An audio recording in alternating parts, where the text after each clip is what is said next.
What's going on, everybody? Welcome to gmiasworld podcast. And today we're going to be talking about history with Drew Brees and what he was able to do last night against the Redskins. And we're not going to really talk about the Redskins as much. And a lot of you guys are going to say that I'm a hater and all that stuff like that. But I told you guys, in NFC East, the Redskins are next to the Giants. The Giants probably have a way that they can, swindle their way into some wins. The Redskins, though, I don't know, especially now with Adrian Peterson, what are they saying, a dislocated shoulder? I don't know what's going to happen with that, but it just looked like last night with the domination that happened with the Saints that it's even more of a reason why, like I told you guys before the season started, I didn't really consider the Redskins a threat in that division of the NFC East, but that's neither here nor there. They were completely dominated, but the day was about Drew Brees passing, Peyton Manning's all-time passing record of 71,940 yards. Now, that wasn't a simple feat. That's a whole lot of yards, man. So, bro, dudes play forever. How many years did Vinny Testaverde play? There's a lot of journeymen that play forever and never get anywhere near that. But we're going to talk about some things with Peyton Manning and Drew Brees about the way that I feel about both the quarterbacks. Now, in my opinion, right, Drew Brees is one of the most accurate quarterbacks I've ever seen. And if you go back years past, when I first started doing recaps for the NFL in 2014.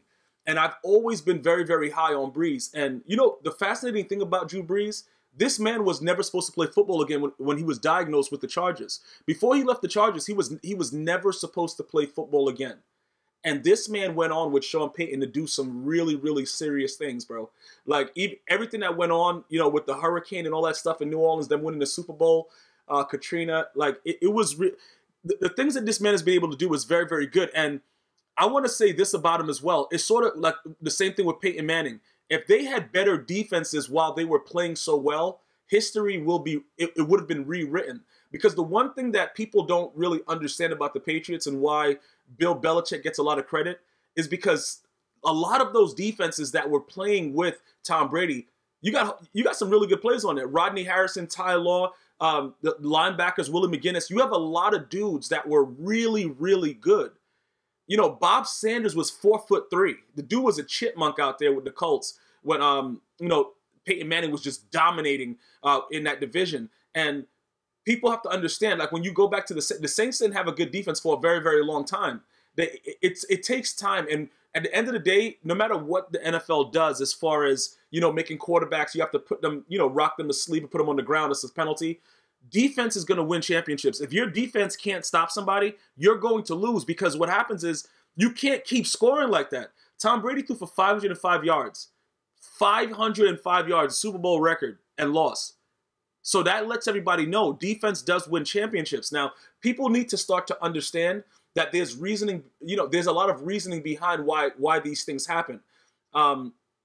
Generally speaking, right, these guys are very, very good, and they make a lot of plays and they do a lot of good things, but the NFL is still a lot about momentum. Did you guys get that feeling? You saw when he hugged his lineman? The Redskins were done. The Redskins had no shot of winning the game last night, and I told you guys that. I told you guys that last week. They had no shot. When history is on the line and you just know that you have to do this and this is something that, it's history. It usually happens like that. Okay, so that's why I wanted to just talk about those two quarterbacks. Now, when you think about Peyton Manning, man, I don't know if he was able. Let's just flip it. Let's flip the script. Okay, let's flip the script. If the way that everything happened, say Bill Belichick was his coach. Say Bill Belichick was Peyton Manning's coach, and Peyton Manning was with the New England Patriots. We all know that they would have at least won exactly what they have now or more, right? Let's just figure this out. Let's just think about it. The only decent times that Peyton Manning had, a formidable, because remember, when they won that AFC Championship game, they were losing by 17 at the half when they beat the Patriots that one time when they won the Super Bowl. I can't remember. I think it was 17 they were losing by the half. They came back and won, right? And then with the Broncos, obviously, he was able to do something there, but he could barely throw the ball at that point. But let's just think about this, right? Peyton Manning has to be, when you talk about accuracy, Drew Brees is the kind of guy that he's going to fit it into the smallest windows. He's going to make great plays and stuff like that. And I really like what he's able to do on the field, but he's not a deep throw type of guy. He will, medium, short route, just dot you to death. Peyton Manning, to me, was an all-around just ridiculous thrower, bro. Like he would stand up in the pot. He was the prototypical machine quarterback. He would stand up upright, look around, have his shoulders wide, look side to side, and throw a hot one. That was Peyton Manning, and it was constant. And then people didn't realize, well, a lot of people, like, if you're not a real football guy or girl, you wouldn't have realized how good he was at that time until you saw him leave. And now you got to see, Andrew Luck, whatever. We could talk about Andrew Luck on another podcast. But you don't appreciate something until it's gone. And that's a very, very true saying, because Peyton Manning made it look easy with the Colts, man. He was just always in the, going through the division, winning the playoffs. Well, not winning the playoffs, but going to the playoffs and then losing to the Patriots on a regular basis. But that was what it was. Drew Brees was a little bit different. Drew Brees would throw for a lot of yards and they would lose games, and they weren't really winning like that. But he would still accumulate a lot of yards, and they knew that he was the guy that you had to try to game plan for, but it didn't matter the kind of coverage you played because he was so precise. You see what I'm saying? Like, so it's crazy stuff with both of them because they're pretty much similar. Peyton Manning taller, more prototypical. Drew Brees being a little bit undersized. Some people are going to doubt some of the things he can do, regardless. But this right here is such an unbelievable feat. Like, watching it and then seeing the amount of yards that it took to do this is just unbelievable. Now, going forward with the actual Saints team, if they're able to play defense like this, they can be very, very dangerous. I know a lot of people see the NFC is weird like that because right now, if you put the Rams against it, like let's just say we fast forward to the playoffs and it's the Rams and it's these guys. All right, so you got Rams, you got these guys, and they're battling it out. Okay, Rams and the Saints. Who are you guys going to take right now? Write it in the comments. You know what I'm saying? Who are you going to take? I honestly would have to take the Rams. Even with Drew Brees being this accurate, and obviously he's better than Jared Goff, even at his older age, I would have to take the Rams because I think the Rams has a better all-around team. But this is the thing with the NFC. You never know what's – like, the NFC is just so weird and stupid, and you'll be like, yo, look, this is definitely a win. This is definitely a win. And the other person will go out and lose. The only two teams right now that haven't really let anybody down, the Chiefs and the Rams.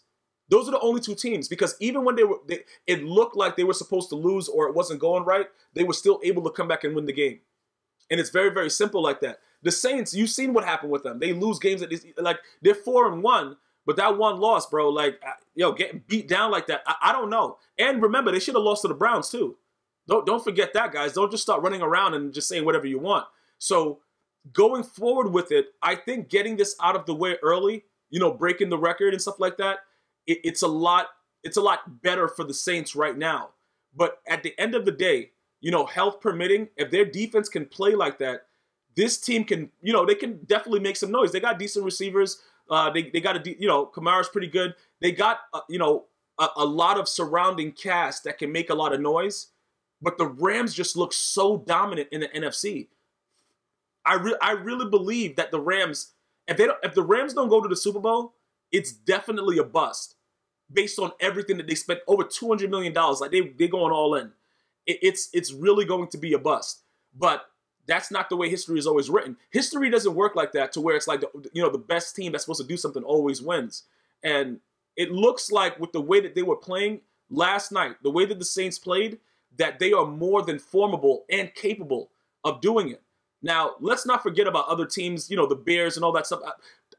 I'm going like pretty much quarterback to quarterback and then, decent defense because I love me some Mitch Trubisky, but I still got to take Drew Brees. Aaron Rodgers doesn't look like they're ready to do anything. I don't know what's going on with that situation. So if we start breaking down all of the NFC, you can really just take the Rams and the Saints out of it as two of the top teams.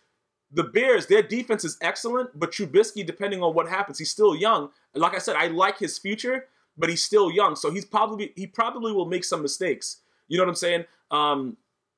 The Eagles are 2-3. I don't really see a lot of other teams. Tampa Bay is just, they suck. Who else is going to be? I don't really see anybody else making noise in the NFC. So I think right now it's between the Saints and the Rams. If you guys disagree with me, let me know. And the only team that I would say I would put anywhere near saying that they could possibly come out and go to the Super Bowl would be the Bears. And that all depends on Mitch Trubisky. Now, I know somebody else is going to make something else up, like, yeah, bro, what about this team? But I can't. I'm just looking based on what I've seen through 5 weeks, and I know it's early, guys, and things can flip, but I'm just saying as of right now, that's what I visibly see, that the Saints and the Rams are the best of the NFC. Not the Seahawks. I just don't think so, man. I don't know. So leave it in the comments. Let me know what you guys are thinking.